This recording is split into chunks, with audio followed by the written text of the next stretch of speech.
안녕하세요. 반갑습니다. 네, 저는 오늘 아메이 사업 기회에 대한 정보를 설명드릴 박대현이라고 합니다. 오늘 이렇게 영상으로 인사를 드리게 됐는데요. 옛말에 잘 하던 집도 방석 깔아놓으면 잘 못한다, 뭐 그런 얘기가 있잖아요. 제가 이 사업 설명을 꽤 여러 차례 했는데도 불구하고 저처럼 이렇게 평범한 사람들한테 이 카메라 앞에 서서 뭔가를 한다는 거는 굉장히 낯설고 어색한 일이구나, 뭐 그런 생각을 지금 굉장히 많이 하고 있거든요. 근데 제가 잠시 생각을 해보니까요. 제가 이 정보를 처음 들었을 때, 그 당시만 하더라도 제가 이 정보를 가지고 누군가에게 설명을 한다는 거는 상상도 못할 일이었는데, 지금까지 꽤 잘, 오랫동안 해왔던 걸 생각해보면, 이 일도 조금씩 익숙해질 것 같고요. 또 앞으로 이런 방법을 통해서, 시간과 공간을 초월해서 많은 분들하고 정보를 나눌 수 있겠다, 이런 생각을 하니까, 또 한편으로는 뭐 약간 설레는 마음도 들고, 뭐 그런 생각이 들더라고요. 그래서 오늘은 그 설레이는 마음을 가지고 최근에 많은 분들이 함께 공감하실 수 있는 주제로 같이 이야기를 시작해 보려고 합니다. 네, 우리가 최근에 어딜 가서 누군가를 만나서 이야기를 하려고 하다 보면 사실 이 주제를 빼놓고 얘기하기가 힘들 정도로 지금 전 세계적으로 굉장히 큰 이슈가 되고 있는 큰 문제거리죠.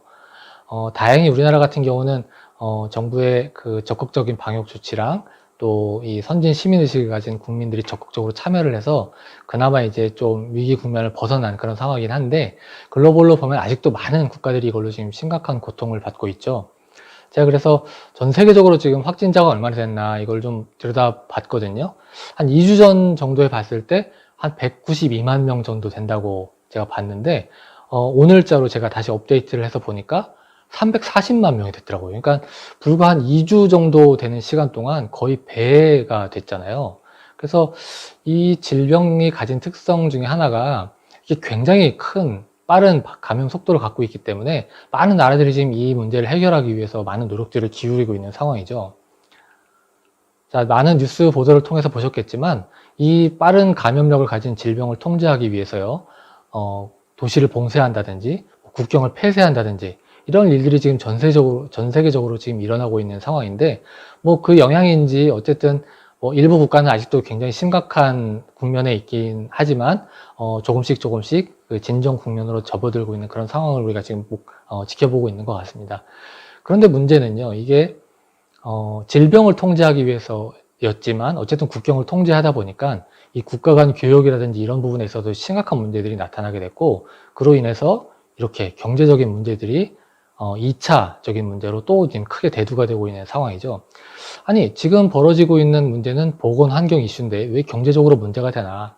그 이유는 바로 많이들 아시겠지만 이 글로벌 공급망이라는 것 자체가 생각보다 국가별로 많이 분업화가 되어 있고요.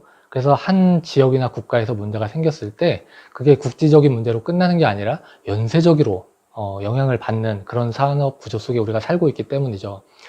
비단 이 바이러스 사태 이전을 우리가 생각해 보더라도 미국과 중국 간의 그 무역 분쟁이라든지 또는 한일 간 어떤 사회 정치적인 이슈로 인해서 문제가 생겼을 때도 이것과 똑같은 여러 가지 문제들을 우리가 이미 겪었지 않습니까? 그래서 보니까 이제 많은 기업들이 이런 리스크에 노출되는 상황들을 이제 마주하게 됐고, 단적인 한 예를 들어서 설명을 드리자면, 우리나라 이제 세계적인 자동차 기업이죠. 현대, 기아 자동차 같은 경우에, 물론 전 세계 많은 곳으로부터 이 부품들을 공급을 받지만, 이 거대한 자동차에 굉장히 많은 부품이 들어가잖아요. 그 수많은 부품들 중에 이 코로나 바이러스 사태가 가장 먼저 일어났던 중국에서 공장들이 폐쇄가 됨으로 인해서 부품 조달이 잘 안 되게 됐고, 그 중에서 이제 하네스라고 하는 자동차로 말하면 이 신경망 같은 부품인데, 그 부품 중에 일부가 조달이 안 되다 보니까 전 세계 자동차 공장이 다 문을 닫게 되는 이런 일들을 이제 경험을 하게 된 거죠. 자, 그러다 보니 이제 각 기업들은 이게 싸다고 한 곳에다 공장을 몽땅 몰아서 지으면 안 되는구나, 이런 공급망을 다변해야겠다, 이런 생각들을 굉장히 많이 하고 있고요. 이제 그런 부분들을 문제를 해결하기 위해서 굉장히 적극적인 노력들을 지금 하고 있는 그런 상황입니다. 자, 그런데 이런 문제는 과연 이런 기업이나 산업계에만 국한된 문제일까? 그게 그렇지 않다는 거죠. 이 코로나 바이러스 사태가 가장 먼저 일어났던 중국의 예를 우리가 한번 들어보면요. 중국에서 초기에 이 질병을 통제하기 위해서 가장 먼저 시행했던 조치가 도시를 봉쇄하는 거였어요. 그리고 도시 간 이동을 아예 완전히 통제를 하는 방식을 취했는데, 그러다 보니까 뭐 질병을 통제하는 건 좋은데 나는 질병에 걸리지 않았고 우리 가족들을 위해서 나는 일터에 일하러 가야 되는데 공장이 강제로 폐쇄가 되니까 내가 일을 하러 가고 싶어도 일을 하러 갈 수 없는 상황을 마주한 굉장히 많은 사람들이 그런 이제 경험을 하게 된 거죠. 자, 그러다 보니까 이게 어떻게든 좀 단시간에 빨리 끝났으면 좋았겠지만 이게 뭐 보름이 지나고 한 달이 지나고 두 달이 지나다 보니 그 상황을 견디지 못한 기업들이 이제 위기에 봉착하게 되었고 많은 기업들이 줄도산을 하면서 개개인들이 직장을 잃게 되는 이런 문제에 직면하게 된 거죠. 그래서 1분기에만 해도 벌써 46만 개가 넘는 기업들이 도산을 하게 됐다고 하니까 거기에 속해서 일하던 수십만, 수백만 명의 사람들이 하루아침에 일자리를 잃어버리는 그런 상황에 노출되었다는 겁니다.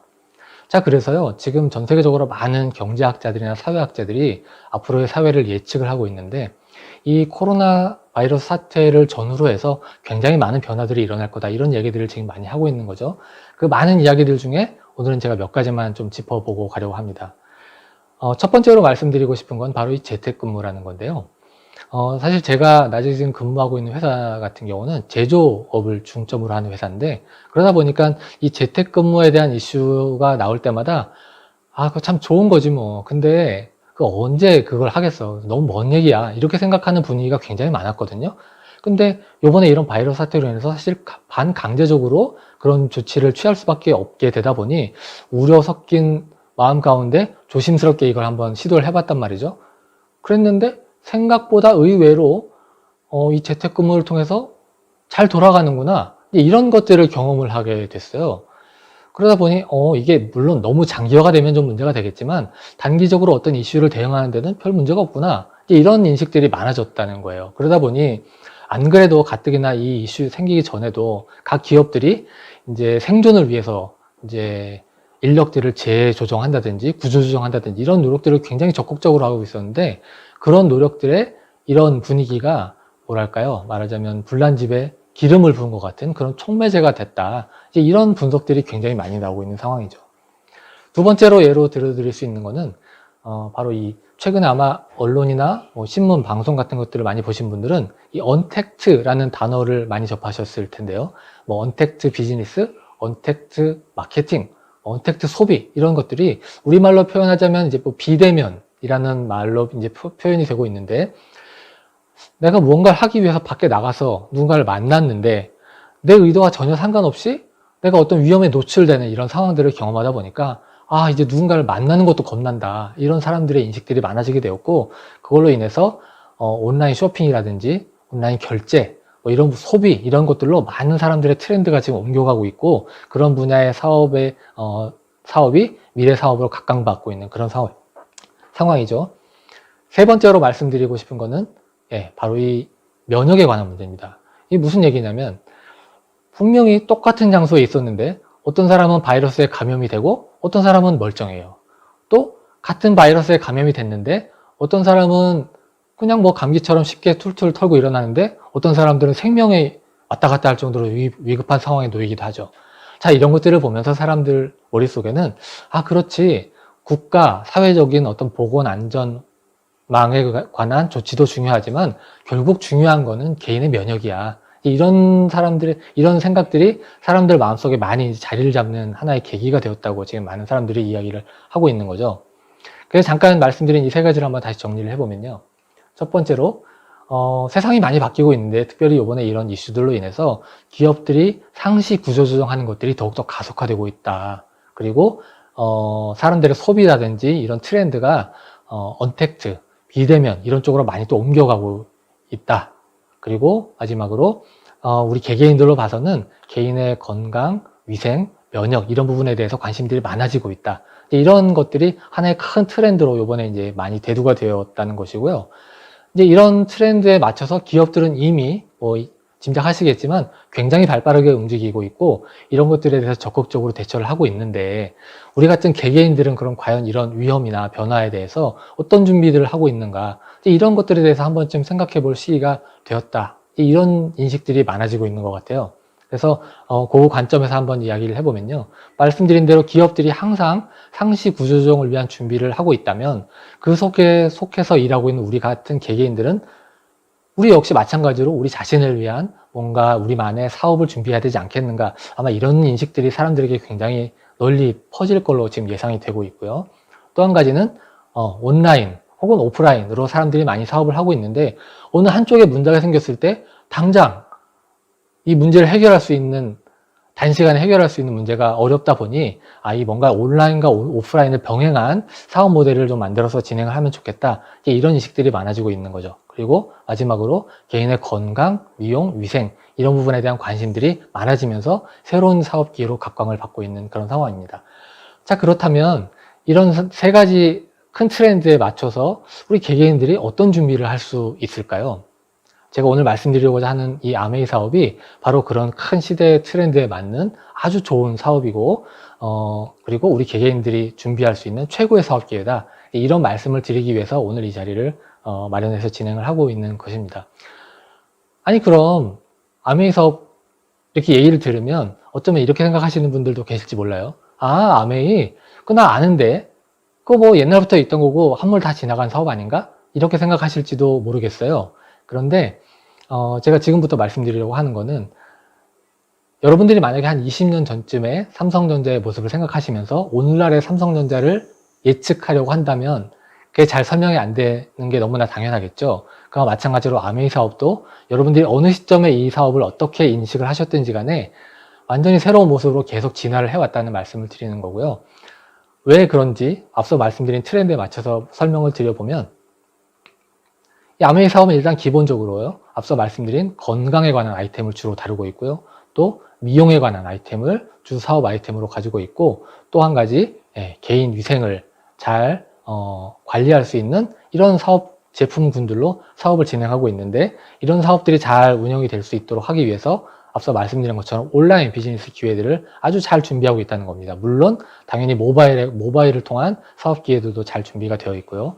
뿐만 아니라 이런 온라인만으로는 뭔가 부족한 부분들을 해결하기 위해서 이렇게 오프라인 매장을 직접 운영하면서 여러 가지 체험들을 직접 할 수 있는 그런 기회들도 제공하고 있는 거죠. 결국 온라인과 오프라인을 병행한 이런 사업 기회들을 우리들에게 제공함으로 인해서 개인들이 준비할 수 있는 여러 가지 많은 기회들이 제공되고 있다. 이런 말씀을 드리고 싶습니다. 자, 그럼 이제부터 이 아메이 회사에 대해서 잠깐 좀 설명을 드릴 텐데요. 우리가 어떤 회사에 대해서 알기 위해서는 그 회사를 어떤 분들이 창업을 했는가를 알면 좀 더 많은 도움이 되는 것 같아서 잠깐 소개를 드리려고 하는데요.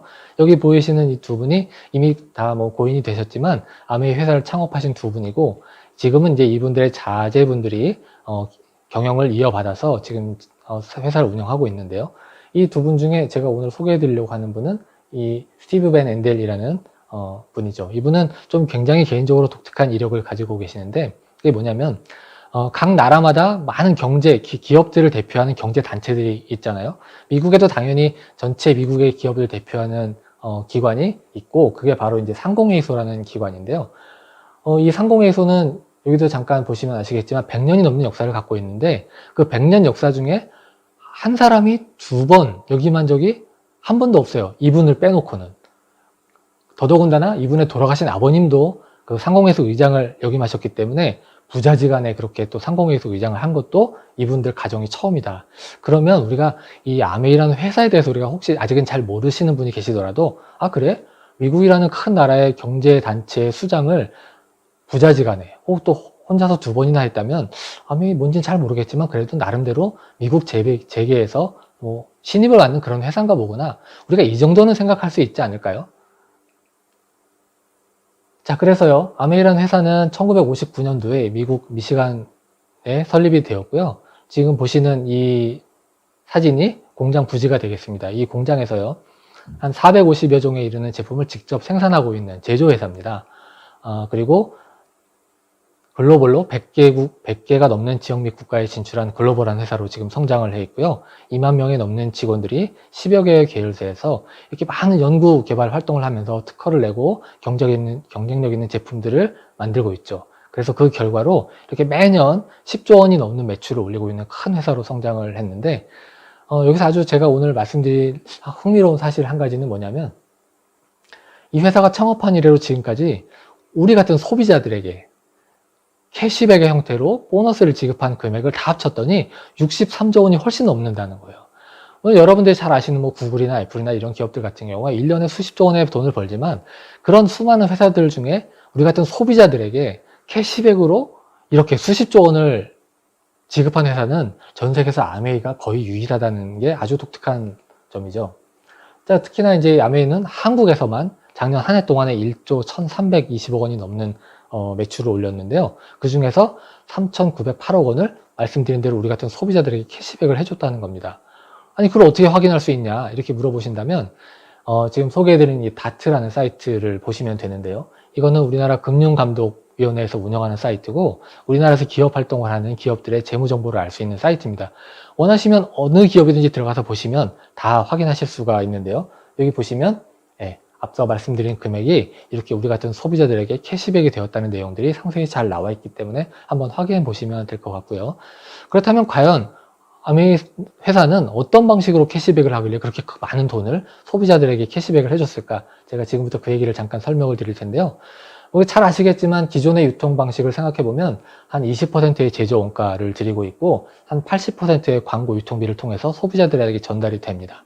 그런데 이 아메이라는 회사는요, 아주 질 좋은 품질의 제품을 만들기 위해서 원가 비중을 일반적인 제품의 한 2배에 가까운 한 40%의 원가 비중을 들여서 고품질의 제품을 만들고 있고요. 그리고 한 30% 정도는 회원이 되시면 할인을 해줍니다.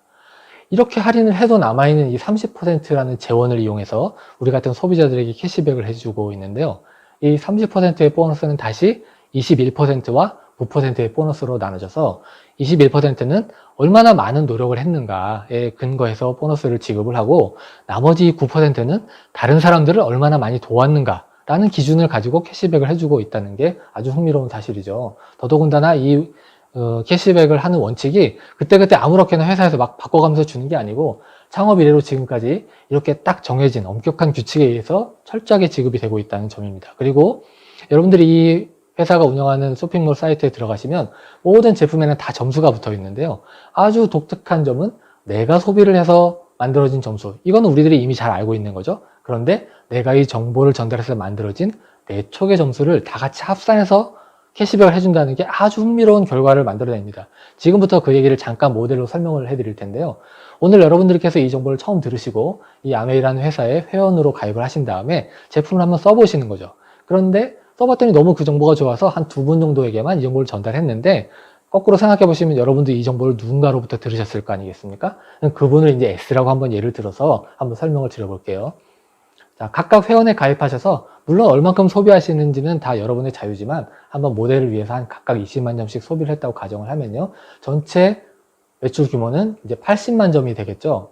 그런데 이 80만 점을 어떻게 배분을 하는가가 굉장히 중요한 문제인데 이 아메이라는 회사는 나중에 가입하신 분들의 몫을 먼저 돌려드리고 소개한 분에게 캐시백을 해드리기로 했습니다. 그러면 이 80만 점이라는 점수는 여기 보시는 것처럼 6% 구간에 해당하기 때문에 보너스를 계산하면 48,000원이 되는데요.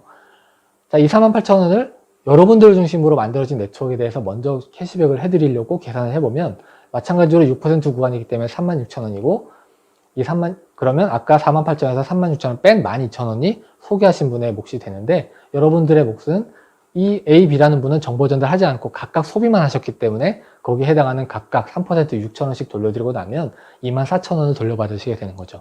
이 점이 아주 흥미로운 점이라는 거예요. 왜냐하면 S라는 분이 가장 먼저 회원이 되셨고 매출로보나 회원수도 제일 많은데 여러분들이 더 많은 보너스를 가졌잖아요. 어떻게 그렇게 됐을까요? 그 이유는 바로 여러분들이 2번의 노력을 했지만 여러분에게 정보를 전달하신 분은 한 번의 노력만 했기 때문에 더 많은 노력을 한 여러분들에게 더 많은 보너스를 지급하겠다. 굉장히 공정한 규칙 아닙니까? 이런 규칙을 통해서 이제 보너스가 배분이 되는데요. 그래도 왠지 S라는 분이 내 앞에 있기 때문에 내 수입하고 뭔가 관련이 있지 않겠어? 라고 생각을 해 보신다면 그 부분을 제하해 놓고 생각해 보시더라도 달라지는 게 아무것도 없다 하는 것들을 여러분들이 아실 수가 있는 거죠. 그래서 결국 이 보너스는 노력에 의한 것이지 뭐 먼저 가입했다거나 뭐 스폰서가 내 수입하고 뭐 어떤 관련이 있다거나 이런 게 전혀 아니라는 말씀을 좀 드리고 싶은 거고요. 자, 그래서 여러분들이 이런 좋은 경험을 한번 첫 달에 해보시고 이 아메이라는 회사가 내가 그냥 제품이 좋다는 얘기는 듣긴 들었는데 써보니까 정말 좋은데? 그리고 썼더니 무려 6,000원이나 캐시백을 해주네? 이 정보가 너무 마음에 들어서 여러분들의 동생, 동료분들에게 한번 전달을 해보기로 한 거예요. 그래서 약 6명에게 전달했다고 가정을 해보면 여러분들과 똑같은 경험을 이분들도 하시는 거죠. 그러면 전체 이제 7분이 소비를 하시게 돼서 140만 점이면 이제 9% 구간에 해당하기 때문에 보너스 전체 금액이 12만 6천 원인데 각각 6천 원씩 다 돌려드리고 나면 이제 여러분들께서 받으시는 보너스는 9만 원이 됩니다. 자, 똑같은 소비를 했는데요. 여러분들이 정보를 전달한 노력으로 인해서 보너스가 많이 늘어났죠. 자, 그래서 이 정보를 알게 된 여러분들의 친구분들이 야, 그럼 나도 한번 해보고 싶다 라고 해서 그 정보를 여러분들 친구들에게 알려줬다고 한번 가정을 해볼까요? 그러면 그분들은 네 분들에게만 정보를 전달했다고 한번 가정을 해보자고요. 그러면 이런 방식으로 소비하시는 분이 그 다음 달에 전체 31명이 되고요. 매출 총 합은 620만 점이 되는데 이건 15% 구간에 해당하기 때문에 전체 보너스는 93만 원. 그리고 아까처럼 각각의 몫을 다 돌려드리고 나면 여러분들이 받으실 보너스는 57만 원이 됩니다. 벌써 많이 뛰었죠? 한 번만 더 해볼까요? 이분들이 각각 두 분씩에게 또 정보를 전달했다고 가정하면 전체 이런 방식으로 소비하시는 분이 그 다음 달에 79명이 되고요. 매출의 총 합은 1580만 점이 되고 보너스는 이렇게 되는 거죠. 그리고 마찬가지로 다 돌려드리고 나면 여러분들이 이제 144만 6천 원을 받으시는데 이 보너스가 이번 달만 나오고 그 다음부터는 전혀 나오지 않는다. 그러면 사실 이 노력을 내가 하는 게 의미가 있나? 이런 생각을 하실지도 모르겠지만 만약에 이렇게 한번 노력을 해서 만들었더니 이 사람들이 이 제품이 너무 좋아서 계속 쓰게 되고 그래서 이달에 나온 보너스가 다음 달에도 나오고 1년 뒤, 5년 뒤에도 계속 나온다면 그건 마치 여러분들이 은행에 10억 이상의 돈을 예금해서 나오는 이자 소득과 똑같다는 거예요. 바로 이 점이 굉장히 중요한 점이라는 거죠. 에이, 이거 말이 그렇지. 그게 어떻게 매달 따박따박 나오겠니? 라고 저에게 물어보신다면 그렇게 될 수 있는 이유가 바로 이 사이트에서 취급되고 있는 모든 제품들은 다 떨어지면 또 사쓰고 떨어지면 또 사쓰는 일상생활용품이기 때문에 그렇다는 겁니다. 이 일상생활용품은 반드시 쓸 수밖에 없기 때문에 제품의 품질에 만족했다면 다시 재구매가 일어나는 특징을 가지고 있다는 거죠. 그리고 이게 사실이라면 회원수가 점점 늘어나겠죠. 그리고 제품 수도 계속 늘어나고 있기 때문에 우리가 다른 곳에서 소비할 걸 이쪽으로 옮겨온다면 매출이 계속 늘어나게 되고 또 소비가 점점 늘어나겠죠. 자, 이런 식으로 매출이 점점 커져서요. 여러분들을 중심으로 만들어진 네트워크의 점수가 1000만 점이 넘게 되면 여러분들을 이제 실버 프로듀서라고 불러주게 되는데 그때까지 걸리는 기간은 여러분들의 노력 여하에 따라 다르지만 한 150만 원 정도의 수입이 발생하게 됩니다. 이런 일들이 한 번만 끝나지 않는다고 했죠. 이게 1년 동안에 3번 이런 일이 일어나면 이제 골드 프로듀서가 되고요. 1년 동안 6번이 되면 이제 플래티늄이라는 이름으로 불러지면서 이제 정식 사업자로 인정까지 받게 됩니다. 자, 그런데 더 재미있는 것은 여러분들이 플래티늄이 된 것처럼 여러분들로부터 정보를 전달받아서 이 일을 진행하시는 분들이 또 어느 상황인가는 또 플래티늄이 되시는 때가 오겠죠.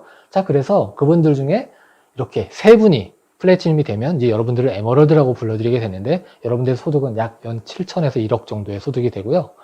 6명의 친구가 다 플래티늄이 되면 여러분들은 다이아몬드가 되면서 세후로 한 1억 3천만 원 정도의 보너스를 받게 됩니다.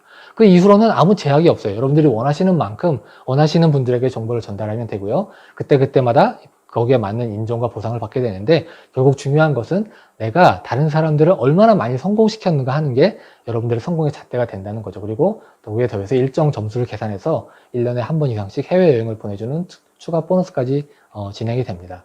자, 지금까지 여러 가지 말씀을 쭉 드렸는데요. 듣고 보니 내가 알던 거랑 좀 다르다라고 생각이 되셔서 근데 아메이 사업을 한다는 건 뭘 하는 거지? 열심히 싸들고 다니면서 파는 건가? 이렇게 생각하실지 모르겠어요. 근데 그렇지 않고요. 굉장히 간단합니다. 여러분들이 기존에 다른 마트에 가서 소비하시던 소비 패턴을 이렇게 아메이로 바꿔 쓰시는 그 순간부터 바로 여러분들의 매출이 발생하게 되고 여러분들의 사업은 시작이 된다는 거죠. 자, 그래서 오늘 드린 말씀을 쭉 한번 제가 정리를 해볼게요. 제가 오늘 처음에 이 코로나 바이러스에 관한 이야기로 시작을 했고요. 그것과 맞물려서 세상이 지금 많이 바뀌고 있고 기업들은 적극적으로 여기에 보조를 맞추어서 준비를 해나가고 있는데 그렇다면 우리 개개인들도 거기에 걸맞는 준비를 해야 된다는 말씀을 드렸고 그 준비에 가장 적합한 개인에게 맞는 최고의 사업 기회가 바로 아메이 사업이다. 이런 말씀을 드리고 싶습니다. 뭐 여러 가지 얘기를 드렸지만요. 이 지금 오늘 드린 말씀을 통해서 아메이 사업을 다 알았다고 말씀드릴 수가 없어요. 여러분들께서 좀 시간을 가시고 차근차근 이 정보를 전달하시는 분을 통해서 알아보신다면 여러분들에게도 굉장히 좋은 기회가 될 거라는 말씀을 드리면서 오늘 사업 설명을 마칠까 합니다. 감사합니다.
안녕하십니까.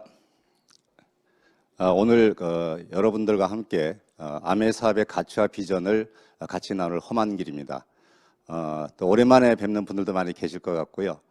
오늘 제가 이제 아침에 인터넷 뉴스를 뒤지다 보니까 역시 단연 이 코로나 지금 사태에 대한 일들입니다. 이야기들이 많고요. 어제도 이제 제가 CNN을 잠깐 보니까 요즘 CNN에서 항상 제일 많이 보는 인물이 누구냐면 트럼프 대통령이 아니고 쿠오모 유지사예요. 뉴욕 지사. 그분이 뭐 그냥 거의 화면을 지배하고 있을 정도이던데 우리는 다행히 좀 이제 잦아졌습니다만 미국은 아직도 진행이 계속되고 있어 뭐 큰일이긴 합니다. 그러면서 한편으로는 또 전 세계가 한국을 칭찬하는 바람에 선거에서 아주 재밌는 결과가 벌어지기도 했고요. 뭐 다른 정치적 해석이 있습니다만 그런 얘기는 오늘 자제를 하고요. 아무튼 여러분들 아직도 여러분들 우리가 한 번도 경험하지 못했던 마스크를 끼고 일상을 보내야 되는 그러한 환경에서 여러분들 정말 많이 답답하실 겁니다. 저도 이제 그런 느낌으로 이제 살아가는데 그래도 저는 끼고 일해야 되는 시간보다 벗고 이렇게 있는 시간이 훨씬 더 많기 때문에 여러분들보다는 훨씬 더 좀 자유로울 것 같아요. 아무튼 여러분들 건강 조심하시고요. 오늘 제가 여러분들과 함께 이 아메 사업의 가치와 비전에서 같이 좀 나눠보는 시간을 갖도록 하겠습니다. 자, 구체적으로 이제 내용을 들어가기 전에 우리가 뭐 여러분들 아시는 단어죠. 몰라서 드리는 얘기가 아닙니다. 이 가치란 도대체 뭐냐? 다른 것보다도 많은 사람들이 이 가치에 대해서 이제 이렇게 보죠. 저는 첫 번째로 그 사람의 가치관이라는 부분을 보고 싶은데 우리가 이제 세상을 살아오면서 자기 나름대로 가치관을 갖습니다. 그런데 안타깝게도 이 가난한 가치관을 갖는 경우들이 많아요. 뭐냐면 표현 안 씁니다만 돈이 최고라든가 아니면 공짜가 좋다든가 제 주변에도 그런 친구들이 왕왕 있어요. 공짜면 진짜 양잿물이라든 마실 기세예요. 그런데 세상에 공짜는 절대 없거든요. 하물며 또 어떤 결과를 얻기 위해서 반드시 거기에 상응하는 대가를 지불해야 되는데 많은 사람들이 실제로 그냥 어렵다, 좀 힘들다 그러면 금방 포기해버리는 그런 모습들이 많아요. 그래서 그 사람의 가치관이 정말 이제 중요하다는 얘기를 드리는 거고요. 이 두 번째 드리고 싶은 얘기는 가치의 가치, 말장난을 드리는 게 아닙니다. 뭐냐면 좀 몇 년 됐죠. 카네기 멜론 대학의 이제 랜디 포시라는 교수가 이제 쓴 마지막 강의라는 책에서 나온 이야기인데 그분은 안타깝게도 돌아가셨어요. 근데 이분이 이제 그 책에서 그런 얘기를 하는데 뭐냐면 우리가 어떤 시련을 맞았을 때 그 시련, 장애 그런 것들이 그 너머에 우리가 그 무엇을 얼마나 절실히 원하느냐를 시험하는 그런 기회라고 얘기를 하더라고요.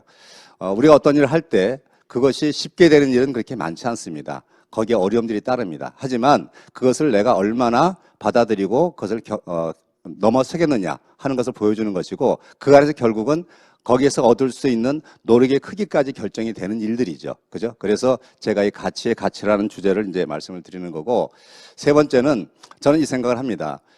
지금 우리가 안타까운 이제 우리나라뿐만 아니라 전 세계적인 현실이 뭐냐면 이 진정한 가치 무엇이냐면 이 자본주의 사회를 우리가 인정하지 않을 수가 없는데요. 그 안에 많은 경우들이 많은 천민 자본주의 내용이 많다는 거죠.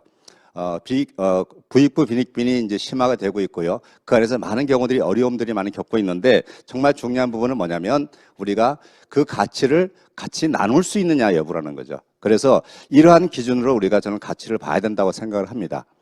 자, 그런 면에서 우리가 이 아메 사업에 우리가 진정한 이제 가치 중에 첫 번째는 뭐냐면 이 사업을 통해서 우리가 무엇을 얻느냐는 거죠. 결국은 우리가 많은 다른 부분도 있으면 첫 번째로 얘기할 수 있는 것은 이 돈과 시간의 자유예요. 돈과 시간의 자유. 근데 이 돈과 시간의 자유를 우리가 이제 사업 설명할 때 이런 그림을 하나 보여드립니다. 한 축에 돈의 축이 있고요. 또 다른 축에 시간의 축이 있죠. 많은 경우들이 이제 우리가 돈도 시간도 부족한 그 환경에 살고 있습니다. 왜냐? 돈과 시간을 맞바꾸는 삶을 살고 있죠. 직장인이 그렇고요. 많은 프리랜서들이 그렇고요. 실제로 그것을 넘어서는 데 어려움을 겪고 있습니다. 근데 결국은 우리가 이 돈과 시간을 같이 가졌을 때, 제가 오늘 뭐 사업 설명 드리는 것이 아니기 때문에 말씀드립니다만, 돈과 시간을 내가 갖췄을 때 어떠한 그림을 그리고 있느냐, 그것이 정말 중요한 잣대라는 거죠. 실제로 많은 경우들이 그 그림의 부분은 이제 이런 도화지에다가 어떤 그림을 이렇게 가지고 있느냐. 내가 가족과의 단란한 시간, 또 내가 정말 살고 싶은 집, 또는 멋진 휴가, 또는 내가 몰고 싶은 자동차, 뭐 너무 이렇게 세속적인 이야기인지 모르겠습니다만 결국은 우리가 내 꿈을 그리면서 사는 사람, 내 그림을 갖고 있는 사람들이 행복한 삶을 살 수가 있죠. 많은 경우들이 안타깝게도 그림 자체가 없습니다. 그냥 돈 많이 벌었으면 좋겠다, 바쁘다, 힘들다 이런 모습으로만 살아가고 있죠. 그래서 정말 내가 내 인생의 그림을 가지려면 그 돈과 시간으로부터 자유로워야 된다라는 얘기를 꼭 드리고 싶고요. 자, 또 한편 아메이 비즈니스가 정말 중요한 것은 뭐냐면 그 가치 측면에서 말씀드립니다. 이 비즈니스는 플랫폼 비즈니스. 여러분들 많이 얘기 들으셨을 거예요. 요즘 저 주제가 얘기가 많이 나오니까요. 그죠? 그런데 플랫폼 사업을 제가 간단히 말씀드리면 내가 어떠한 기반으로 내 수입원을 만드는가가 중요하다는 거죠. 어떠한 기반으로. 실제로 우리가 수입원을 만든다고 할 때 많은 사람들은 그 수입원이 어디서 나오는가에 대한 개념조차가 없어요. 그 수입의 소스는 뭐냐면 바로 자산의 개념입니다. 근데 그 자산이 무엇으로 갖춰져 있느냐는 거죠. 많은 경우들이 사람들이 뭐냐면 자기 몸이 자산인 것조차도 잘 모릅니다. 그냥 젊었을 때는 그냥 열심히 일하면 되는 줄 알죠. 하지만 내 몸이 자산이라는 것은 결국은 한계가 있죠. 그죠? 그래서 내 몸이 아프거나 또는 정리해고의 어려움을 겪거나 이런 모습이 되었을 때 실제로 많은 경우들이 자산 자체가 없어지는. 저도 예전에 직장 생활을 이제 금융기관에서 했을 때 제 자산 가치가 무지 높은 줄 알았어요. 20년 전에만 해도 그 당시 연봉이 5천만 원이 됐으니까요. 하지만 제가 이제 로버트 키오사키의 부자 아빠 가난 아빠라는 책을 읽고 또 이 사업을 통해서 그것이 얼마나 참 무의미한 일인지를 저는 알게 됐어요. 결국은 내 자산을 내 몸 바깥에서 만들어야 된다는 일입니다. 내가 빌딩을 통한 임대 수입이나 또는 저런 사업체를 통한 그 페이스북, 구글을 제가 보여놨습니다만 또 그 인세 수입이나 또는 음원 수입 같이 요즘 연예인들 절대 무시 못하는 거 아닙니까? 그죠? 유명 연예인들이 이제는 더 이상 활동을 하지 않아도 저런 꾸준한 수입들 통해서 생활할 수 있는 모습들이 갖춰지는 것이 바로 별도의 자산들을 갖고 있기 때문이에요. 그래서 정말 중요한 거고 두 번째는 뭐냐면 그 수입원이 한 곳에서 발생되는 일인가 아니면 여러 곳에서 발생되는 일인가. 여러분들 자 양쪽을 한번 비교해 보십시오. 여러분들 왼쪽의 부분은 뭐냐면 한 곳에서 발생되는 일입니다. 그죠? 그 한 곳에서 100을 얻는 일이라고 우리가 가정을 해보자 이거죠. 오른쪽의 부분은 뭐냐면 100곳에서 일씩 얻는 일이에요. 100곳에서 일씩. 그러면 일씩 얻는다고 하면 되게 작게 보이죠. 하지만 저 영역이 훨씬 더 안정적인 영역이라는 겁니다. 현대인들이 많은 부분들이 불안한 것은 왜 그렇죠? 내 수입원의 소스가 너무 불안정하기 때문이에요. 왜? 한 곳에 발생되기 때문에. 가게가 한 곳이고 직장이 한 곳이고 그죠? 그래서 그것을 넓힌다고 직장인들이 안타깝게도 밤에 대리운전도 해보고 별도 이렇게 아르바이트도 합니다만 몸만 상하고 여의치가 않죠. 그래서 정말 저것이 중요한 영역이라는 거고요. 자, 결국은 플랫폼 비즈니스는 뭐냐면 네트워크 환경으로 다양한 콘텐츠 사업이라고 제가 제목을 달아놨는데 여러분들 저기 보시는 대로 이렇게 뭐 구글이다, 페이스북이다 또는 넷플릭스다 다양한 이런 그 인터넷 콘텐츠 회사들이 있는데 저런 회사들이 결국은 네트워크를 기반으로 해서 저 안에서 다양한 콘텐츠를 나누는 거죠. 그죠? 저도 이제 요즘 뭐냐면 그 카카오톡에 카카오 택시를 제가 자주 불러요. 저걸 불러서 쓰니까 정말 편하더라고요. 있는 자리에 오고요. 그죠? 그리고 바로 그냥 목적지 넣으면은 목적지까지 데려다 주고. 그죠? 많은 사람들이 또 소통도 하고요. 저 안에서 뭐 홈쇼핑도 하고요. 넷플릭스 통해서 영화를 보니까 정말 재밌더라고요. 그죠? 그래서 이러한 식의 부분을 이제 나누는 것이 바로 플랫폼의 사업인데 자, 아메이 사업과 연관성은 과연 어떻게 되느냐는 부분이에요. 아메이 사업은 저러한 구글이나 넷플릭스나 저런 페이스북이나 저런 회사와 같은 모습으로 우리가 아메이 회사 자체가 우리가 기존에 갖고 있는 네트워크, 저 네트워크 상에서 우리는 생필품을 나누자는 거예요. 여러분들 그 생필품이 여러분들 어떤 모습인지 아세요? 우리는 죽을 때까지 그걸 써야 돼요. 죽을 때까지. 그리고 경기에 상관해서 써야 됩니다. 그래서 다양한 소비재를 저 안에서 나누는 일이 바로 이 아메사의 본질이고 우리가 플랫폼 비즈니스로 자리매김을 할 수가 있다는 겁니다. 그죠? 그런 식이고요. 자, 두 번째 드리고 싶은 얘기는 뭐냐면 축적과 복제 비즈니스라는 얘기를 우리가 합니다. 축적 복제 비즈니스. 자, 여러분들 제가 이제 이 반복적인 일과 축적되는 일의 차이라고 제가 언급을 해놨는데요. 저 차이도 우리가 대부분 경우 잘 몰라요. 무슨 얘기냐면 여러분들 자 보세요. 저 안에서 시간의 흐름을 우리가 보지 못하기 때문입니다. 저 시간이 어떤 시간이냐면 우리가 인생의 모습이에요. 한 달이 지나고 1년이 지나고 10년이 지난다는 이야기입니다. 여러분들 어떠세요? 직장생활 어떠세요? 오늘 출근하고 내일 출근하고 1년 후 10년 후 출근하는데 오른쪽에 있는 것은 뭐냐면 처음에는 미미합니다. 하지만 저것이 축적되는 일이라면은 나중에 엄청난 모습이 나오는 거죠. 그죠? 그래서 이제 우리가 그냥 알 수 있는 대표적인 것이 뭐냐면 이동통신 사업. 핸드폰 대리점 같은 경우도 저런 모습인데 거기도 물론 만만치 않습니다만 아메 사업이라는 것이 뭐냐면 오늘 우리가 생필품을 쓴 사람들이 또 내일 쓰고요. 다음 달에 쓰고요. 계속 쓰고 그것이 네트워크적으로 커지는 모습이기 때문에 축적이 되는 일이라는 겁니다. 그래서 중요한 가치고요. 자, 그래서 현재 내가 하고 있는 일이 반복적인 일인가 축적이 되는 일인가 그거를 잘 여러분들 한번 평가를 해보세요. 많은 경우들이 반복적인 일을 하고 있을 겁니다. 반복된 일은 어떤 상황이 벌어지냐면은 시간이 흐를수록 그 반복의 가치가 떨어진다는 거예요. 그래서 여러분들이 이걸 정확하게 아셔야 되고요. 두 번째가 뭐냐면 이 복제 사업, 사업자 복제 이야기인데요. 우리가 이제 영어로 듀플리케이션이라고 얘기를 합니다. 근데 듀플리케이션 그러면 사람들이 별로 안 좋아해요. 그죠? 그런데 저거를 정확하게 이해를 하자면 뭐냐면 따라 배우기라고 이해하시면 됩니다. 따라 배우기. 어떤 의미냐면 암에서 가장 중요한 것이 뭐냐면 바로 시스템에 대한 이야기입니다. 시스템을 알아야 돼요. 그래서 사업을 한다는 사람 치고 뭐 그런 경우들이 있어요. 사업을 해봤다는 사람이 예전에 사업을 해봤대요. 그런데 어떻게 봤냐 그러니까 몇 명한테 이야기하고 말았대요. 그럼 시스템을 아십니까? 시스템을 모른대요. 시스템을 모르고서는 사업을 진행할 수가 없어요. 그래서 시스템은 어떤 의미냐면은 내가 이 사업을 하겠다고 생각이 든다면 내가 먼저 시스템을 배워야 됩니다. 그리고 그 시스템 배운 것을 내가 후원을 할 때 알려주고 이들 역시 시스템을 배울 수 있도록 해야 돼요. 바로 나처럼 따라 배운다는 이야기예요.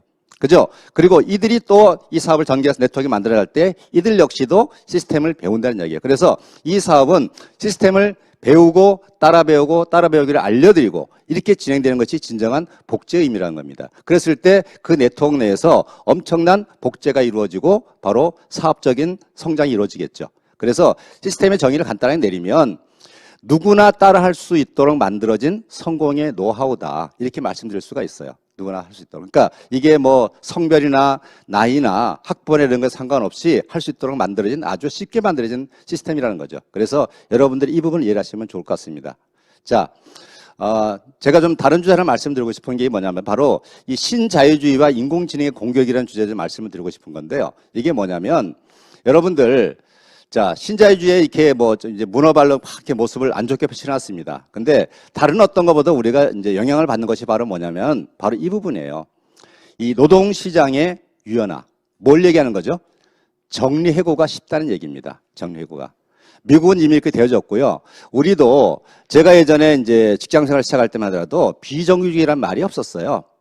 계약직 직원은 뭐냐면 고등학생 사원을 쓸 때의 이야기예요. 그런데 지금은 어떻죠? 그 비중이 40%가 넘습니다. 그래서 정말 직장 생활하는 많은 사람들이 힘들어하는 모습들이 있고요. 그런데 이것이 가진 그 환경에서 우리가 과연 내가 어떻게 살아갈 수 있는가? 그 공격으로서 나는 어떻게 막아낼 수 있는가? 중요한 주제라는 거죠. 또 하나가 자, 인공지능이 발달하면서 흔히 말하는 AI다 이제 4차 산업이다 뭐 얘기를 합니다. 그런데 중요한 거는 우리가 지능적인 측면에서는 절대 이길 수가 없어요. 그죠? 그래서 지금은 이제 얼마 전에 은퇴 선언했습니다만 이세돌 여러분들 바둑 바둑 선수라고 표현하기 그렇고 바둑 고수라고 표현하고 근데 이세돌 선수가 딱 한 번 얘기했는데 그 이후에 다 졌고요. 그 AI는 더 발전을 해서 다른 어떤 그 바둑 선수들이 도전해도 다 질 수밖에 없었어요. 그래서 우리가 인정하지 않을 수 없는 모습인데 중요한 건 좀 전에 말씀드린 것처럼 나에게 저러한 환경 속에서 충분한 방어력이 있느냐의 부분입니다. 이것이 정말 중요한 주제예요. 그래서 여러분들이 그 AI나 이런 어려운 환경들 속에서도 여러분들 정말 제대로 이해를 하셔야 되는 부분이 있고요. 자, 또 드리고 싶은 얘기는 뭐냐면 바로 more than money의 비즈니스. 우리가 이제 이 사업의 가치를 얘기할 때 많이 이야기를 합니다. 우리가 특히 이제 꿈에 대한 얘기를 많이 하는데요. 그런 주제로 말씀드리는 것보다도 아까도 말씀드렸습니다만 세상에 공짜는 없다는 그런 교훈을 이 사업을 통해서 알아야 돼요. 아메이 사업은 아메이 사업만에 그치는 것이 아닙니다. 일상생활 속에서 또는 내가 아이를 키울 때도 어떤 진리적인 교훈을 알려줄 수 있는 그러한 지혜가 들어있는 비즈니스예요. 그래서 정말 세상에 공짜가 없다는 것, 내가 어떤 결과를 얻으려면 반드시 대가를 지불해야 된다는 것, pay the price를 해야 되는 것을 알려주는 비즈니스다. 그 의미를 말씀을 드리고요. 그리고 이제 앞에도 언급을 했습니다만 정말 도대체 꿈이라는 것이 어떻게 작용하느냐. 내가 정말 진정한 꿈가였을 때, 장애물 너머의 꿈을 가졌을 때 그것이 에너지가 되고요. 그 에너지가 내 인생을 바꿀 수 있다. 이 사업에 성공한 많은 사람들이 실제로 이 사업에서 그 부분을 경험을 합니다. 그랬을 때 우리가 인생이 바뀌게 되고요. 인생이 이제 바뀌었다는 그것은 어떻게 됐냐를 본인 나중에 이제 깨닫게 되죠. 그래서 성공한 사람들이 많은 경우들이 우리가 뭐냐면 바로 꿈을 강조를 하는 이유가 거기에 있어요. 여러분들이 이 사업을 하신다고 할 때 정말 꿈을 항상 우선순위에 올리라고 제가 말씀드리고, 지난번에 네트워크 구축의 5단계를 말씀을 드릴 때도 그때도 한가운데에 꿈과 공유하는 비즈니스를 하라고 말씀드렸어요. 그래서 정말 꿈의 에너지가 내 인생을 바꾼다는 그 메시지를 여러분들이 이 사업을 통해서 정말 알았으면 좋겠고요. 자, 그리고 세 번째, 진정한 성공은 남을 도와서 얻어진다. 여러분들 이제 우리가 창업자 리치디버스의 더불어 사는 자본주의에 나오는 얘기입니다만, 실제로 많은 사람들은 이 더불어 사는 자본주의라는 의미 자체를 잘 몰라요. 그냥 뒤에 자본주의의 의미만 깨닫고 경쟁을 통해서 성공한다는 의미를 알지, 내 진정한 성공이 남을 도와서 얻어진다는 의미는 전혀 모른다는 거죠. 여러분들, 우리가 경쟁을 통해서 얻어지는 성공은요, 많은 문제점을 야기합니다. 왜죠? 경쟁에 진 사람, 거기 또 경쟁에 참여할 수 없는 사람, 이런 모습들이 만들어집니다. 하지만 아메이 사업은 내가 성공하려면 정말 남을 도와야 돼요. 내가 진정한 마음으로 도와야 돼요. 여러분들 그 더불어 사는 자본주의 책 안에도 정말 힘들게 살지만, 어렵게 살지만 성실했던 한 사람을 도와서 그 사람을 성공시킨 이야기가 나옵니다. 그 사람이 나중에 죽었습니다만, 죽었을 때도 그 사람이 그 삶에 대해서 그 스폰서한테 고마워했던 그런 이야기들이 나와요. 왜 이것이 가능하냐? 아메이 사업이기 때문에 가능해요. 그래서 여러분들 이 사업을 정말 제대로 한번 이해를 하시고, 여러분들이 이 사업을 반드시 제대로 해내는 그러한 그 모습이 되었으면 좋겠습니다. 오늘 제가 온라인 동영상 강의를 진행을 해서 가급적 짧은 시간에 여러분들 보이려고 하다 보니까 저도 이렇게 제대로 보여드렸나 싶기는 한데요.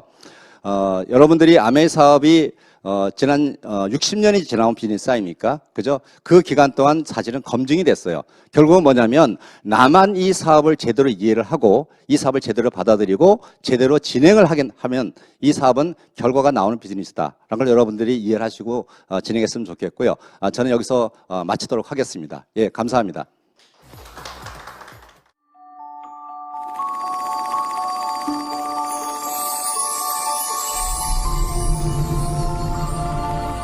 What I really wanted to do was tell a story.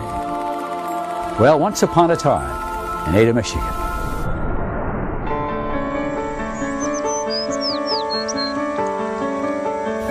It's twilight here in Ada, the winding down of another long and wonderful day. Every day is a gift from God. It's hard to believe we've seen the sun rise and set on more than 18,000 days since we started Amway. Sometimes it seems like it's all gone by in the blink of an eye. Sitting with Helen in the evening, I think back to our first days as Amway. Jay and I and a few others, just a handful of us, people willing to try something different, determined to be our own boss. We had faith in an idea and in ourselves. Our little empire didn't extend any further than we could drive on a tank of gas. We were a few dozen people covering a couple of 100 miles of territory. But we were bold enough to claim that we stood for nothing less than the American way.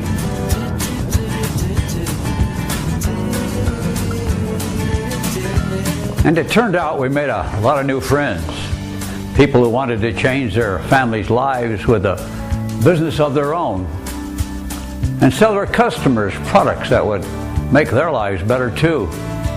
It was fun from the first day. But you know, if your business makes it through enough days, you are bound to have a few dark and stormy nights. You know, the FDA and the FTC, a few other governments, breakaway distributors, we had plenty of battles.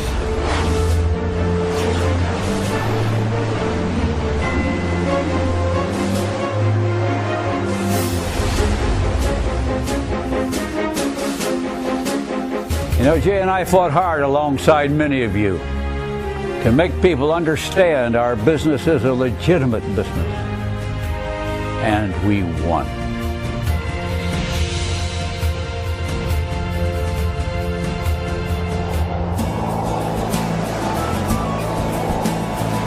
And we were ready to grow, ready to explore new cultures, to meet new friends who shared our vision.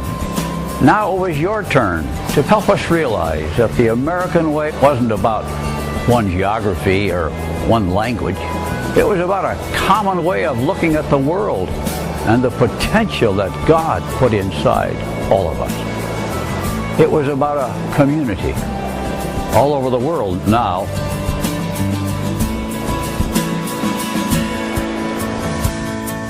And now, here we are today. I'm going on my 19,000th day at Amway. But somewhere, right now, at a meeting somewhere in the world, someone is having their first day. They're putting in the work that will make all the difference for them, that will qualify them to be part of the celebration of our 75th, even of our 100th anniversary.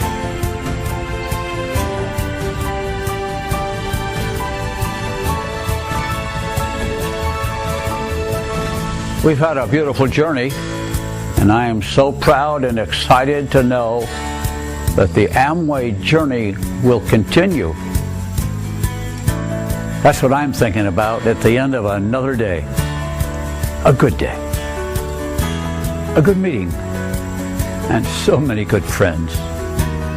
But the best part is the sun's coming up tomorrow. Another day. Someone else's first day in our family. Can we ever be given a greater gift than that?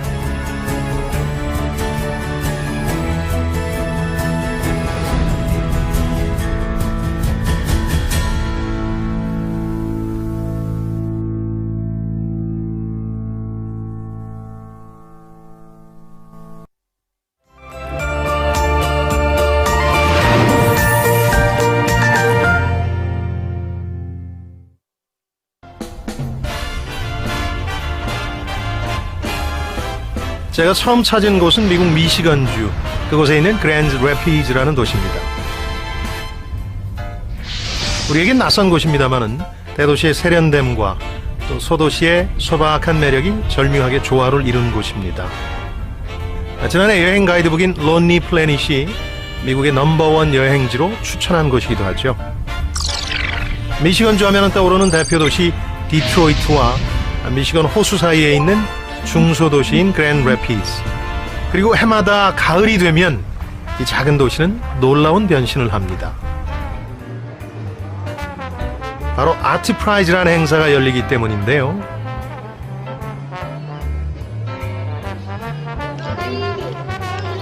사람들 앞에서 작품을 그리는 화가의 파핀의 클래식까지, 또 유명 작가에서 아이들까지 누구나 참여해서 축제를 즐기고 만듭니다. 조용한 도시 그랜드 래피즈는 예술과 흥이 넘쳐나는 것으로 변신합니다. 이 아트프라이즈는 참 독특한 행사입니다. 유명한 작가를 초청하는 전시회가 아니고요. 누구나 지원해서 통과하면 자신의 작품을 전시할 수 있습니다. So this event brings about 500,000 of visitors. What gallery can bring within 3 weeks 500,000 visitors? It's not like a juried show. Public is the jury. And it's phenomenal. Public has to choose what they like, what really connects with them. 실제로 세계 최대의 미술 경연 대회 중에 하나입니다.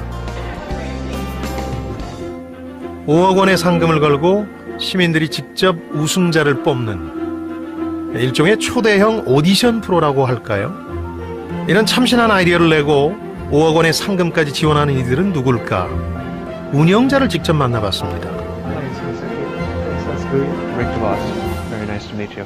Very beautiful piece where the very simple concept, very simple shapes transform a space into a very reflective place. 아이들이 마음껏 보고 즐기는 모습도 인상적이었는데요. 운영자의 정체도 흥미롭습니다. Rick. R-I-C-K. Right, and DeVos? DeVos. Ah, that's why you look so familiar to me. I know your father and grandfather. Okay, yes, absolutely. They are very famous. 최근 미국의 20대 기부왕으로 뽑히고 미국 프로농구팀 올랜도 매직 구단주인 억만장자. 그 사람의 손자였군요. 7 years ago, it was about 2009, and had the idea of having a big community art party to put a big prize out there and put as few rules around it as possible and let people be very creative in trying to go after the prize. About $15 million that we've invested in startups. 부자들에게 그림은 주로 소장용이라고 생각했는데요. 어떻게 이렇게 창의적인 발상을 하게 된 걸까요? And my father, my grandfather were very involved in efforts to build physical buildings, physical infrastructure. Came up with some new software to run in it. 시민들이 만들어낸 초대형 예술 경연 대회, 아트 프라이즈만이 아닙니다. 이 작은 도시를 활기차게 하는 힘, 그 뒤엔 억만장자들이 있었습니다. 그랜드 래피즈 곳곳에는 특정인의 이름과 성이 새겨진 건물들이 많은데요. 그랜드 래피즈의 억만장자들, 그들은 왜 이 작은 도시에 이렇게 아낌없이 기부를 하는 걸까요?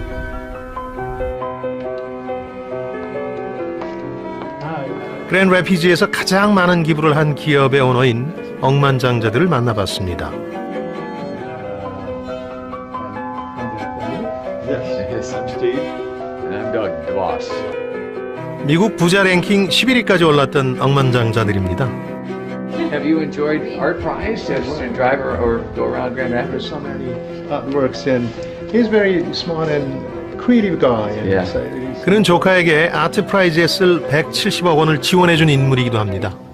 I remember when he first talked to us about Art Prize, I didn't get it. I'm like, you're going to have art and people are. I'm like, okay, because I don't think that way. And then when I went down and saw it the first time, I'm like, wow, now I get it. You know. Does it make you nervous around your eyes?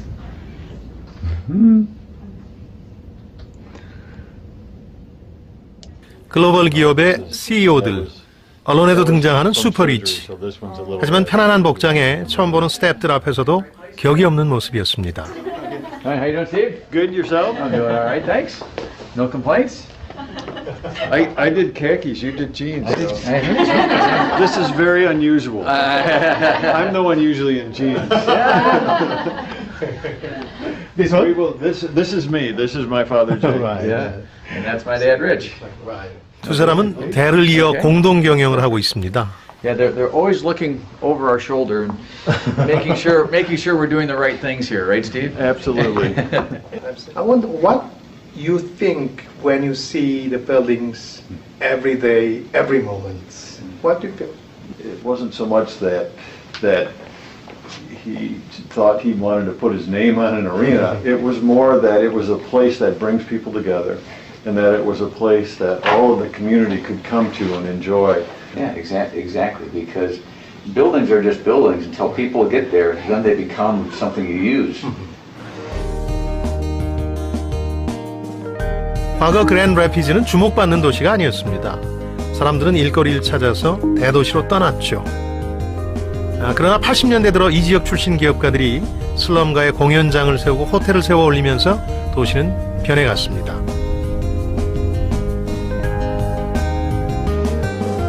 그리고 이 세들은 좀 더 어려운 숙제를 풀고 있다고 했습니다.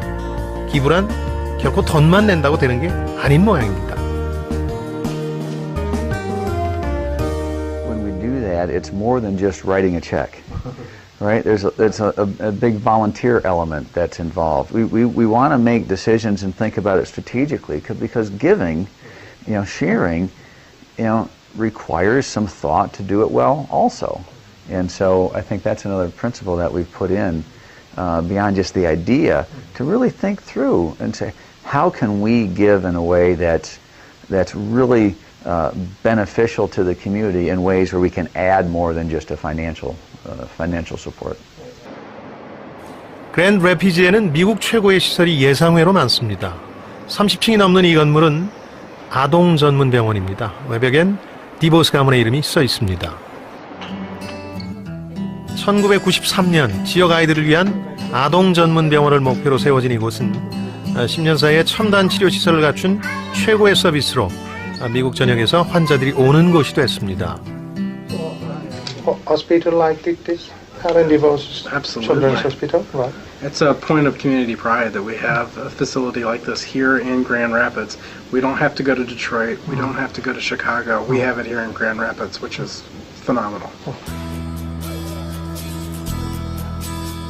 이 학교 역시 미시건주의 명물입니다.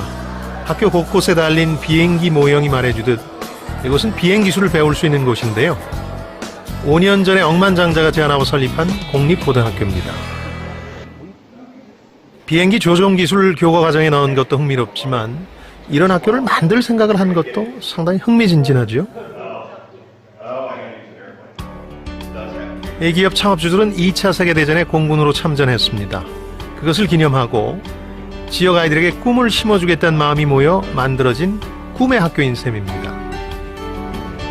I flew probably my first airplane with the school.